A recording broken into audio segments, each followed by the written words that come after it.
사연을 소개하겠습니다. 어느 날 퇴근 후 집에 들어갔는데 시어머님이 저를 보자마자 물으셨어요. 혹시 이번 주 주말에 시간 좀 낼 수 있겠니? 주말에요? 딱히 별일은 없는데 무슨 일 있으세요? 그게 아니라 니들 할머니한테 전화가 왔지 뭐니. 한번 내려오라고 하더구나. 할머니께서요? 하긴 우리 현수 태어나고 나서 우리가 할머니께 너무 소홀했던 것 같네요. 어머니까지 현수 돌봐주시느라고 자주 못 가셨잖아요. 그러게 말이다. 노인 양반 혼자 외로우셨을 텐데 우리가 너무 소홀했던 것 같구나. 너 시간 낼 수 있는 거지? 당연하죠. 시간이 없어도 내야죠. 이게 다 저희 때문인걸요. 뭘 또 그렇게까지 말해. 다 먹고 살자고 하는 건데. 마치 죄인 마냥 고개를 푹 숙이고 있던 저를 시어머님께서 다독여 주셨어요. 시할머니께서는 지방에 홀로 살고 계십니다. 그리고 우리 시아버님께서는 몇 년 전에 돌아가셨고요. 시아버님께서 돌아가신 뒤에도 시어머님은 시할머님을 자주 찾아뵙곤 하셨어요. 우리 시어머님은 세상에 이런 분이 또 있을까 싶을 정도로 정말 좋은 분이십니다. 그랬기에 지방에 홀로 계신 시할머님을 모시고 올라오고 싶어 하셨지만 시할머님께서 서울살이를 마다하셨기에 우리가 자주 왕래를 하고 있었어요. 그런데 우리 아들이 태어나면서 다들 바쁘다 보니 왕래가 뜸해졌던 겁니다. 제가 아들을 출산하고 얼마 뒤부터 바로 출근을 했거든요. 그 바람에 시어머님께서 바빠지신 건 말할 것도 없었고요.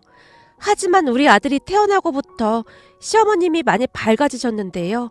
시아버님께서 갑작스레 돌아가셨기에 힘들어하시던 시어머님께서는 우리 아들을 보는 낙으로 살고 계셨거든요. 시어머님께서 아들을 돌봐주셨기에 우리가 매달 200만 원씩을 드리고 있습니다. 물론 아이를 봐주시는데 200만 원이 큰 돈은 아니었지만 우리 부부와 시어머님 모두에게 그 돈이 가장 적당했기에 그렇게 드리기로 했습니다. 시어머님은 그 돈마저도 항상 미안한 듯 받으셨거든요. 시어머님은 그렇게 받은 돈으로 시할머님도 알뜰하게 챙기곤 하셨어요. 가끔은 제가 회사에서 보너스를 받게 되면 시어머님께 더 드리기도 했는데요. 그 돈으로 시할머님의 점퍼나 옷 같은 것을 사드리기도 했습니다. 시어머님은 당신보다 항상 시할머님을 먼저 챙기곤 했으니까요. 어머님, 그건 제가 사드릴 테니까 어머님 것도 좀 사세요. 아니야, 괜찮아. 나 돈 많이 벌어서 이 정도는 아무것도 아니다. 자식 먼저 앞세운 뒤 할머니 마음이 어떻겠니? 니들도 알다시피 할머니가 네 시아버지를 그렇게 의지하고 살았잖니. 아버님께 의지했다기보다 어머님께 더 많이 의지하셨죠. 할머님이랑 어머님 보면 마치 엄마와 딸 같아 보여요. 그렇니? 그래 보였어? 네, 그래 보여요. 두 분이 가끔 티격태격 하시는 것도 재밌고요. 하긴 뭐 같이 지낸 세월이 있으니 그럴 수도 있겠구나. 그렇듯 시어머님은 시할머님을 참 알뜰히도 챙기셨습니다. 그리고 우리는 그 주 주말에 시할머님이 계신 곳으로 내려갔습니다. 내려가기 전 동네 분들에게 드릴 과일이나 음료수 같은 것도 한가득 싸서 차에 싣고 갔는데요. 홀로 계신 시할머님을 챙겨주시는 동네 분들에게 항상 감사해 하셨거든요. 그렇게 잠시 후 시할머님 댁에 도착을 했는데요. 평소와는 다르게 집이 너무나 조용하기만 했습니다. 아침에 전화를 드리고 왔었기에 우리가 오는 걸 아셨을 텐데 가까운 곳에 마실이라도 가셨나 싶어서 시어머님께서 전화를 하셨어요. 어머님, 지금 어디세요? 네? 마을회관이요? 네, 알아요. 마을회관으로 오라고요? 알겠어요. 지금 바로 갈게요. 전화를 끊자마자 시어머님께서 남편과 제게 말씀하셨어요. 할머니가 마을회관에 계신 모양인데 거기로 오라고 하는구나. 마을회관까지요? 그럼 이거 다 들고 갈까요? 그러자. 이왕 이렇게 된 김에 어르신들 다 드실 수 있도록 가지고 가자꾸나. 시어머님의 말에 남편과 제가 양손 가득 먹거리를 들고 마을회관으로 이동을 했습니다. 그런데 그곳에 못 보던 분이 한 분 계셨어요. 아무래도 그동안 시할머님 댁에 자주 왔었던지라 저도 동네 분들 얼굴 정도는 거짐 다 알고 있었거든요. 그분을 보며 제가 시어머님 옆에 바싹 달라붙어서는 조용히 물었어요. 어머님, 저분은 처음 보는 분 같은데요? 그러게 말이다. 나도 처음 보는 분 같은데 새로 이사를 오셨나? 시어머님이 대수롭지 않게 말씀하셨어요. 하지만 그분에게서는 뭔지 모를 이상한 기운 같은 것이 뿜어져 나오고 있었습니다. 그냥 한마디로 표현하자면 뭔가 으스스해 보였다고나 해야 할까요? 그런 제 마음을 아는지 모르는지 시어머님과 남편이 동네 분들에게 반갑게 인사를 했습니다. 그래 왔니? 다들 오느라 고생했구나. 어디 보자. 우리 증손주는 더 많이 컸구나. 어쩜 아빠를 그대로 빼다 박았네. 그러게. 이래서 시도독은 못한다고 하잖아. 지 아빠 판박이네 판박이야. 시할머님과 동네 분들이 우리 아들을 보며 각자 한마디씩 하고 있었어요. 그러다가는 우리가 양손 가득 간식거리를 들고 온 것을 본 동네 어르신 한 분이 한박 웃음을 지으며 말씀하셨어요. 이 집 며느리는 하늘이 내려줬다니까. 어떤 며느리가 시어머니를 이렇게도 챙기겠어. 그러게 말이야. 자네는 무슨 복이 있어서 저런 며느리가 들어왔어 그래? 아유 별 말씀을요. 우리 어머님이 워낙 좋은 분이시잖아요. 저는 우리 어머님 발 뒤꿈치도 못 따라가는걸요. 하긴 자네 시어머니가 자네한테 참 잘하긴 했어. 내가 보기엔 시어머니랑 며느리가 합이 아주 좋은 것 같아. 그렇잖아. 이게 한 사람만 잘한다고 되는 게 아니거든. 그래 맞는 말이구만. 암튼 난 그냥 다 부럽구만. 동네 분들이 다시 한마디씩 하시면서 마을 회관이 시끌벅적해졌는데요. 처음 보는 그 아주머니가 우리 시어머님에게서 눈을 떼지 못한 채 한참 동안을 뚫어지라 바라보고 있었습니다. 그 눈빛이 어찌나 매섭고 오싹하던지 저도 모르게 남편 뒤로 숨을 정도였는데요. 그런 제 모습을 봤던 것인지 그 무섭게 생긴 아주머니가 그제서야 시어머님에게서 눈을 떼고는 조용히 입을 열었어요. 이 집이 대대손손 며느리 복이 있네. 그렇다마다요. 이 집 며느리들이야 착하다고 동네에 소문이 자자합니다. 근데 그걸 한눈에 알아보시네요. 그런 것도 다 보이는가 보네. 그걸 뭐 꼭 봐야 하나? 그냥 다들 인상이 아주 좋네요. 그제서야 시할머니께서 우리에게 그 무섭게 생긴 아주머니를 소개해줬는데요. 인사해라. 여기는 보살님인데 아주 용하다고 소문이 자자하다. 오늘 오신다고 해서 내가 니들도 내려오라고 한 거야. 네? 저희 보고 점을 보란 말씀이세요? 시어머니께서 많이 놀라신 듯 했는데 당황한 기색이 역력했거든요. 그런 시어머님의 모습을 가만히 지켜보던 점쟁이가 다시 조용히 입을 열었습니다. 저기 집에 가서 조용히 말 좀 하죠. 왜요? 우리한테 무슨 일이라도 있는 거요? 저번에도 그러더니 왜 자꾸 우리한테만 그러는 거요? 저기 여기서 이렇게 말할 건 아닌 것 같으니까 댁에 가서 조용히 말씀드릴게요. 점쟁이의 말에 시할머님의 안색이 어두워져 있었는데요.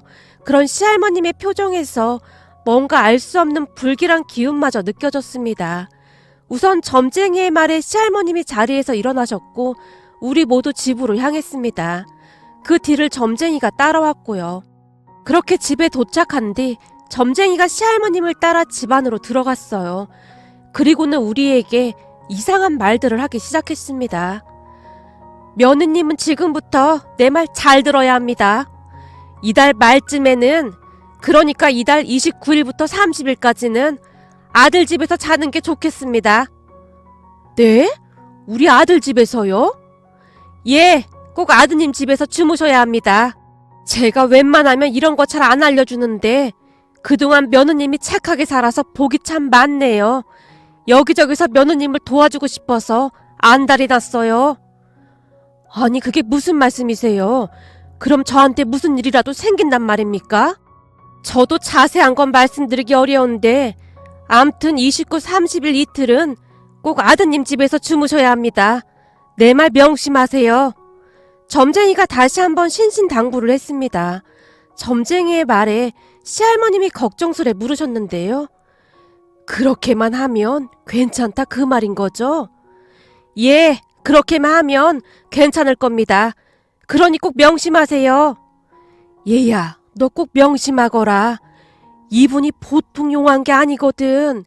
얼마 전에는 저 아랫마을 최 씨가 이분이 써준 부적 때문에 큰 사고를 당할 뻔하다가 살았단 말이다. 그러니 너 꼭 명심해야 한다. 시할머님의 얼굴에는 근심이 가득해 보였습니다. 시할머님께서는 점쟁이의 말을 고지고대로, 아니죠, 거의 맹신하고 있는 것처럼 보였어요. 하지만 시어머님은 역시나 별 대수롭지 않게 생각하시는 듯 했는데요. 난 잠자리 바뀌면 불편해서 잘 못 자요. 아무래도 우리 집이 편한데. 그리고 우리 순복이도 나 없으면 잠을 잘 못 자서 안 되는데. 네가 지금 강아지 걱정할 때야. 하루 이틀 따로 잔다고 강아지가 어떻게 되는 것도 아니니까 꼭 명심하거라. 알겠냐? 내가 진작에 보살님을 만났으면 우리 아들을 그리 허망하게 보내진 않았을 텐데. 시할머님께서 긴 한숨을 내쉬었어요. 그때 우리는 비로소 알게 되었는데요. 시아버님께서 갑작스레 돌아가셨기에 아무래도 그 충격으로 인해 시할머님께서는 점쟁이의 말을 맹신하고 계신 듯 해보였어요. 그렇잖아요. 이 미신이라는 게 사람이 가장 힘들 때 그 마음속을 파고든다고 하잖아요. 점쟁이의 말을 단 한마디도 놓치지 않으려고 시할머니께서 안간힘을 쓰고 계셨거든요. 그 모습을 보며 안쓰럽기도 하고 마음이 아프기도 했습니다. 결국 시어머니께서 눈치를 보며 대답했어요. 알겠어요. 여기 보살님 말씀대로 할 테니 어머님은 아무 걱정도 하지 마세요. 너 꼭 약속 지켜야 한다. 너까지 잘못되면 나도 그냥 이참에. 어머님, 그런 소리 하지 마시라니까요. 걱정하지 마세요. 29일이랑 30일 날은 얘네들 집에서 자면 되는 거잖아요. 그래, 꼭 약속 지켜라. 시할머니께서 다시 한번 신신당부를 하셨어요. 그렇게 시할머니께서 점쟁이에게 시원한 커피 한 잔을 대접하며 봉투 하나를 점쟁이 손에 쥐어주셨어요. 제가 이런 거 받으려고 한 게 아닙니다. 괜찮습니다. 아닙니다. 이래야 내 마음이 편해서 그래요. 그러니 그냥 받아둬요. 시할머니께서 한사코 점쟁이 손에 봉투를 쥐어주셨어요. 그런데 집을 나서던 점쟁이가 갑자기 뒤를 돌아서더니 제 가까이로 다가오는 게 아니겠습니까? 갑작스레 점쟁이가 다가왔기에 제가 놀란 채 꼼짝도 못하고 있었는데요. 그 순간 점쟁이가 제 귓가에 대고 한마디를 속삭이고는 급히 발걸음을 재촉했습니다. 그 모습을 보며 시할머니께서 제게 물었어요. 왜? 무슨 말이길래 귓가에 대고 말하는 거야? 뭐라고 하디? 아, 그냥 어머님 우리 집에서 꼭 주무시게 하라고요. 그래? 저 양반이 몇 번이나 강조해서 말하는 거 보니 아무래도 심상치가 않구나. 어머님, 별일 아닐 거예요. 그러니까 너무 걱정하지 마세요. 그리고 점쟁이들이 무슨 신도 아니고 너무 맹신해도 안 좋아요. 그런 건 그냥 재미삼아 보는 게 좋은 거예요. 부정 타니까 절대 그런 말 하지 말거라. 뭔가 안 좋은 게 있으니 저렇게 신신당부하는 거 아니겠냐? 네 말대로 맹신하는 건 안 좋지만 안 좋은 일이 있다고 하면 미리 알고 비켜가는 것도 나쁘지 않잖니. 그러니까 넌 잔말 말고 저 점쟁이가 하라는 대로 해야 한다. 그리고 이건 부적인데 항상 몸에 지니고 있으라고 하더구나. 시할머님께서 시어머님께 부적 하나를 건네셨어요. 하지만 그때까지도 시어머님은 점쟁이의 말을 그다지 믿지 않는 것 같아 보였는데요. 부적을 받아들던 시어머님의 얼굴이 영 미심쩍다는 그런 표정이었거든요. 시할머님 댁에서 다 같이 잠을 잔 뒤 다음날 다시 집으로 올라왔는데요. 너 꼭 명심해야 한다. 알겠냐? 알겠어요, 어머님. 그러니까 너무 걱정하지는 마세요. 제가 알아서 잘 할게요. 그리고 너도 29일, 30일 날은 네 시엠이 꼭 네 집에서 잘 수 있도록 잘 챙겨야 한다. 네, 할머님, 걱정하지 마세요. 저 할머님 말씀 아주 잘 듣는 손주 며느리잖아요. 제가 어머니 꽉 붙들고 있을 테니 아무 걱정하지 마세요. 암만 그렇게 해야 하고 말고 우리 손주 며느리가 그리 말해주니 내가 한시름 놓이는구나. 우렁찬 제 목소리에 시할머니께서 마음을 놓는 듯 해보였습니다. 하지만 우리는 그때까지도 어떠한 일이 일어날지 상상조차도 못하고 있었는데요. 우선 저는 시할머님과의 약속을 지키기 위해 휴대폰으로 알람 설정까지 해놨어요. 시할머님 말씀대로 안 좋은 일이라고 하는데 굳이 정면으로 맞설 필요는 없다는 생각이 들었거든요. 비록 그게 미신일지라도 조심해서 나쁠 건 없지 않겠나 싶었습니다. 그 뒤 우리에게는 정말 신기하고 기이한 일이 일어났습니다. 어떻게 그러한 일이 일어날 수 있었던 것인지 지금도 도무지 믿어지지가 않네요. 이게 그냥 우연인 것인지 아니면 진짜 점쟁이 말이 맞았던 것인지 저는 아직도 잘 모르겠습니다. 우선 다시 집으로 올라온 우리 가족은 평소와 다름없이 잘 지내고 있었어요. 인간을 망각의 동물이라고 하기도 하잖아요. 우리 가족이 그랬습니다. 다시 평범한 일상이 시작되었고 그 점쟁이가 말했던 것들을 잊어가고 있었어요. 그러던 어느 날 시할머님께서 제게 전화를 하셨습니다. 얘야, 곧 29일 되는 거 알고 있지? 절대 잊으면 안 된다. 맞다. 곧 29일이네요.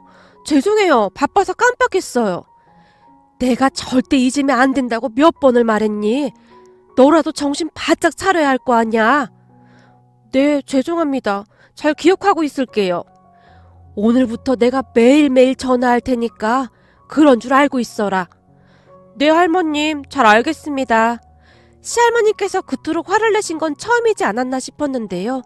제게 정색까지 하시면서 말씀하셨거든요. 그렇게 시간이 흘러 드디어 29일이 되었습니다. 퇴근하자마자 제가 시어머니께 말을 꺼냈어요. 어머님, 오늘이 29일인 거 아시죠? 우리 집에서 주무시고 가셔야 해요. 저기 근데 잠깐만 다녀오면 안 될까? 순복이 걱정도 되고. 알겠어요. 그럼 저랑 같이 가요. 뭐? 너랑 같이? 괜찮아. 내가 금방 다녀올게. 안 된다니까요. 조금 전에도 할머니께서 전화하셨단 말이에요. 저한테 절대 어머님 옆을 떠나지 말라고 신신당부까지 하셨어요. 참내 어머님이 왜 그렇게 난리신지 모르겠구나.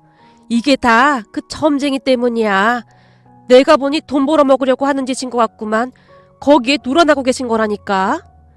아무튼 전 그런 거 모르겠어요. 근데 안 좋은 건 비켜가서 나쁠 건 없잖아요. 저도 그 점쟁이 만난 뒤로 내내 꺼림칙하단 말이에요. 그냥 점쟁이가 하라는 대로 하는 게 좋을 것 같아요. 그니까 저랑 같이 가세요. 제가 시어머님 팔짱까지 낀 채 꽉 붙잡고 따라 나섰습니다. 시댁에는 순복이랑 강아지가 한 마리 있었는데요. 한참 오래전부터 시어머니께서 키우는 강아지였어요. 남편 말로는 시할머님 댁에 내려가다가 만났다고 했습니다. 무슨 덤불 속에서 홀로 낑낑거리고 있었다고 하네요. 그대로 뒀다가는 큰일 날 것 같았기에 시부모님이 데려와서 키웠다고 했습니다. 참 신기했던 것이 평소 우리 시어머님은 동물을 정말 싫어하시던 분이셨다고 합니다. 어린 시절 남편이 강아지를 키우자고 그렇게 졸라댔지만 절대 키우지 않았다고 하니까요. 하지만 인연이라는 것이 있긴 있었던 것인지 덤불 속에서 홀로 덜덜 떨고 있던 순복이를 보며 차마 그냥 지나칠 수가 없었다고 했어요. 그리고 순복이는 그렇게 가족이 되었다고 했습니다. 혹시 반려동물을 키워보신 분들이라면 다들 아시겠지만 순복이는 그냥 우리 가족이었어요. 단 한 번도 동물이라고 생각해 본 적이 없다고 할 정도로 사랑을 듬뿍 받고 자랐거든요. 동물은 집에서 키우면 안 된다며 펄쩍 뛰시던 시어머님은 순복이와 같이 잠을 잘 정도로 정말 많이 변하셨고요. 특히나 시아버님께서 갑작스레 돌아가시고 난 뒤에는 항상 순복이를 끌어안고 있을 정도였습니다. 다만 우리 집에 올 때는 순복이를 데리고 오지 않았는데요.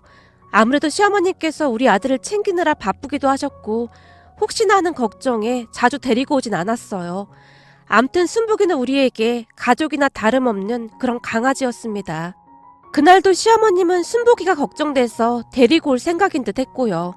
하지만 집에 도착을 해서 순복이에게 밥을 주고 데리고 나가려고 하자 순복이가 꼼짝도 하지 않고 마구마구 지저댔어요. 그 모습에 시어머님과 제가 당황한 채 놀라 있었는데요. 참 이상했던 것이 순복이는 굉장히 순한 강아지였거든요.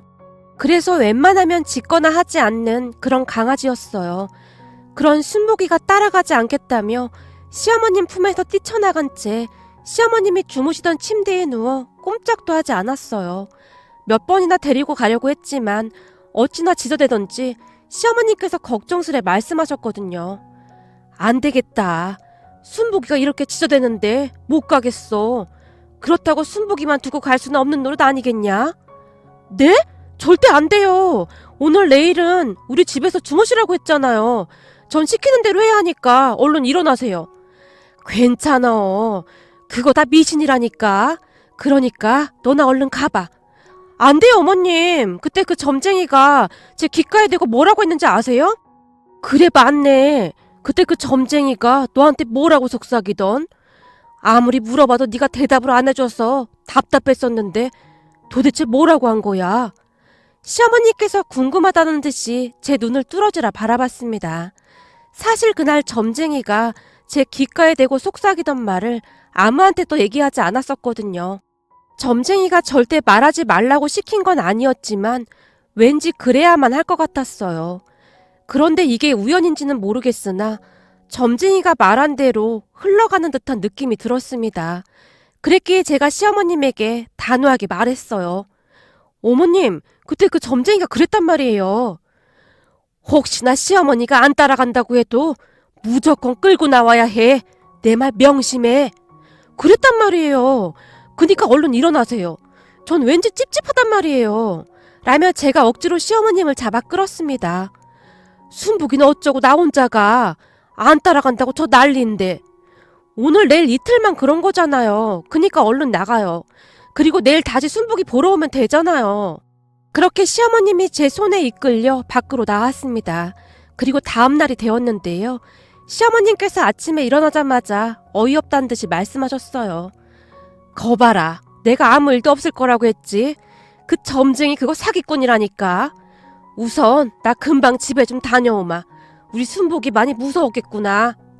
알겠어요, 어머님. 오늘까지는 여기서 주무셔야 하시는 거 아시죠? 알았다, 알았어. 시어머님께서 귀찮다는 듯이 대답했어요. 그런 시어머님 말씀처럼 그날은 아무 일도 일어나지 않았기에 우리 모두는 점쟁이가 사기꾼이다 라고 생각하고 있었는데요. 그날도 역시 시할머님께서 전화를 하셨어요. 오늘까지인 거 알고 있지? 네 시어머니 잘 데리고 있어야 한다. 네, 할머님. 그렇잖아도 제가 어제 억지로 모시고 나왔어요. 그리고 말이다. 혹시 순복이도 데리고 왔니? 아니요.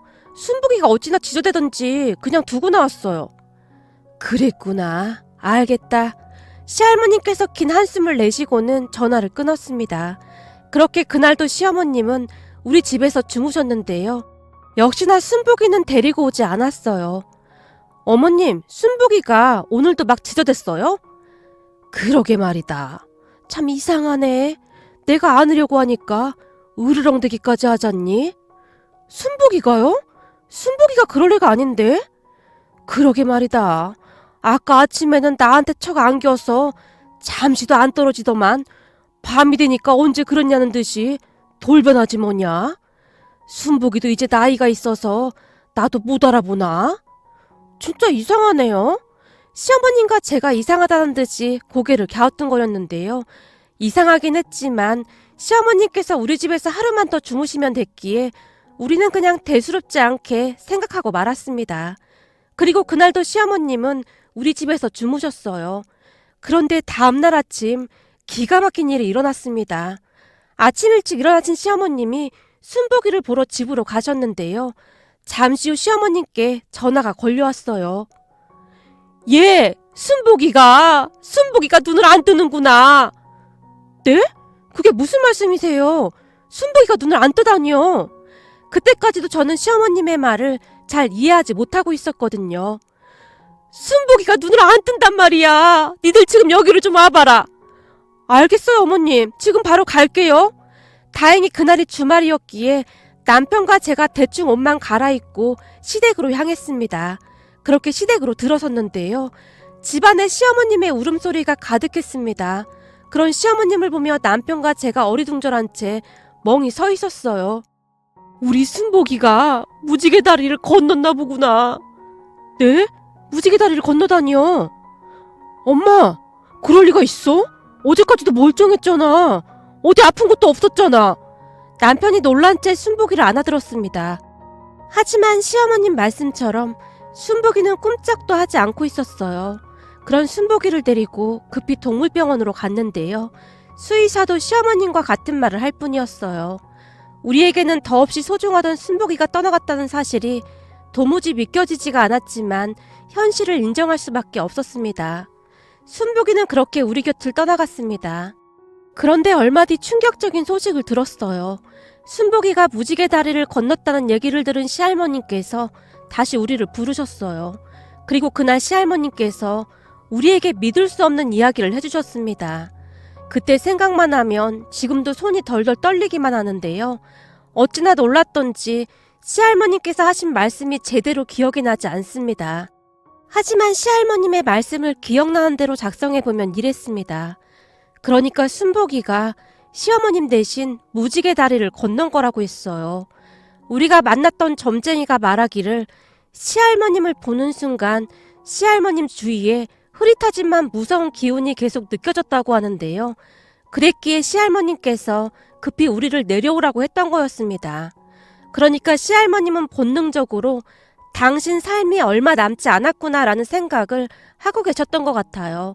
그런데 그날 그 점쟁이가 우리 시어머님을 보는 눈이 심상치가 않았는데요. 우리 시어머님 주변에서 저승사자의 기운이 느껴졌다고 합니다. 아마도 그래서 29일, 30일은 우리 집에서 주무시라고 했다고 하네요. 이게 참 설명하기가 어려운데요. 그 점쟁이 말로는 시어머님 대신 순복이가 떠난 거라고 했습니다. 한마디로 순복이를 애주중지 키워주신 시어머님에게 순복이가 마지막 은혜를 갚은 것이라고 했어요. 순복이를 처음 만나던 그날 시부모님을 만나지 못했더라면 순복이는 이미 무지개 다리를 건넜을 거라고까지 했거든요. 그러니까 저승사자가 찾아왔다는데 시어머님 침대에 누워있던 순복이를 대신 데려갔다 그 말인 것 같았어요. 그 말에 우리 모두는 소름이 끼칠 수밖에 없었는데요. 애미 네가 착하게 살아서 순복이가 너한테 은혜를 갚은 거라고 하더구나. 비록 말 못하는 강아지였지만 너한테 많이 고마워했던 것 같구나. 하필 그 점쟁이가 말하던 그날 순복이가 떠났잖니. 그리고 순복이가 침대에서 그렇게 안 내려오려고 했다며. 그것만 봐도 좀 이상하지 않니? 시할머님께서 먼 산을 바라보시며 긴 한숨을 내쉬고 계셨어요. 그러한 모습을 지켜보던 남편과 저도 많이 놀랄 수밖에 없었는데요. 우연이라고 하기에는 이상한 부분이 너무나 많았거든요. 시간이 한참 지난 지금도 우리는 그때 그게 사실일까? 아니면 그냥 우연이었을까? 라는 생각을 하고 있답니다. 물론 그 뒤 우리 가족에게는 아무런 일도 일어나지 않았습니다. 시어머님도 건강히 잘 지내고 계시고요. 시할머님 말씀처럼 세상에는 과학으로 설명할 수 없는 그 무엇인가가 정말로 존재하는 것일까요? 오늘의 사연은 여기까지였습니다. 즐겁게 보셨다면 구독, 좋아요 부탁드립니다. 고맙습니다.